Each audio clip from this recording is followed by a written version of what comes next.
Excellencies, dear colleagues, really it's a great honour to be able to say a few words to you at the opening of this session, and really my debt of gratitude to the Foreign Minister, Foreign Minister Hoekstra, and also Commissioner Reynders is really unlimited. I think it really is a wonderful opportunity for us to co-host this event. The fact that out of your busy schedules you're here speaks actually much more eloquently and convincingly to the dire moment we're in. The simple truth is that we're living in very uncertain times, that as we speak, children, women and men, the young and the old, are living in terror.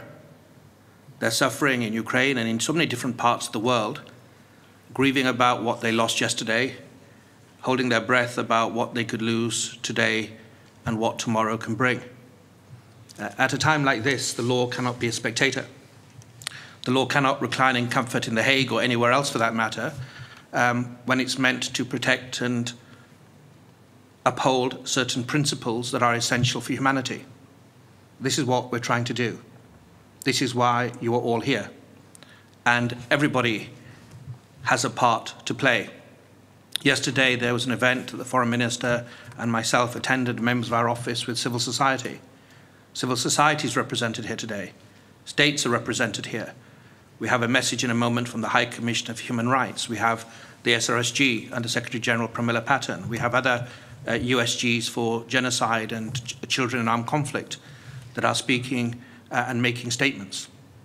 We need to really work together, respecting the independence of different mandates, but cooperating and communicating in as effective a way as possible. As the Foreign Minister said, I think there is hope.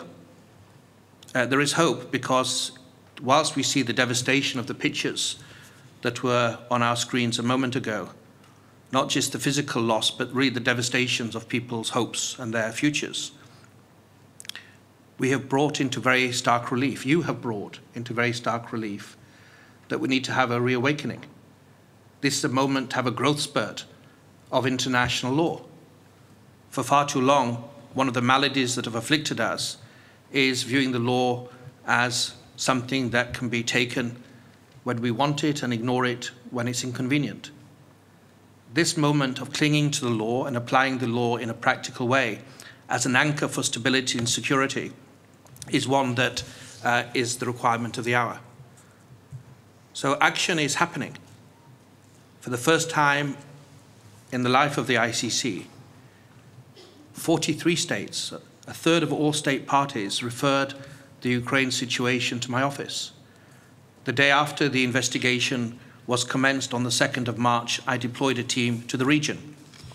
We have a continuous field presence. We have a duty station now in Kyiv that we're about to open. We've used innovation with the wonderful support of the EU Commission and the redoubtable President Ladislav Hamran of Eurojust. For the first time, as the Foreign Minister said, the ICC-OTP is part of a joint investigation team.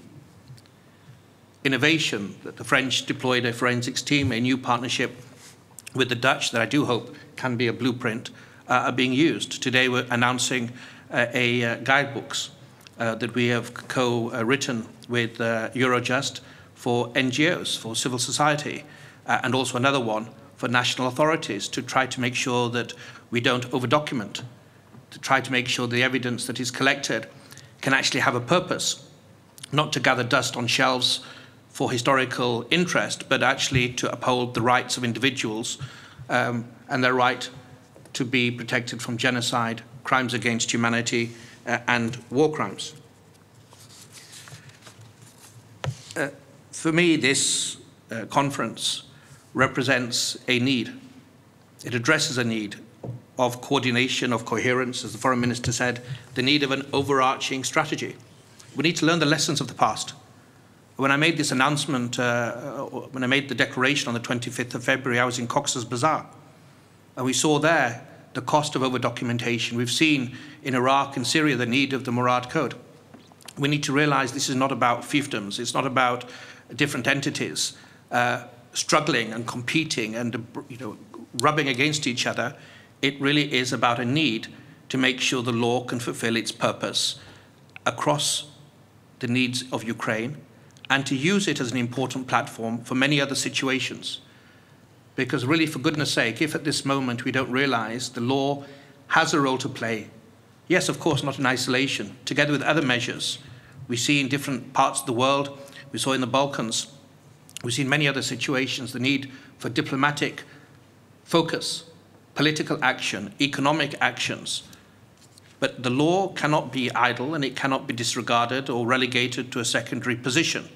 If we do that, I think we have a chance to have a second wind, so to speak, a second sprint where the law has an ever more important, an ever a greater role to play in the lives of individuals. But it needs you. It needs your capitals, it needs your leadership, it needs your leadership to make sure that we don't lose focus with the economic maladies that are being confronted by many countries, with the different demands that the economies face.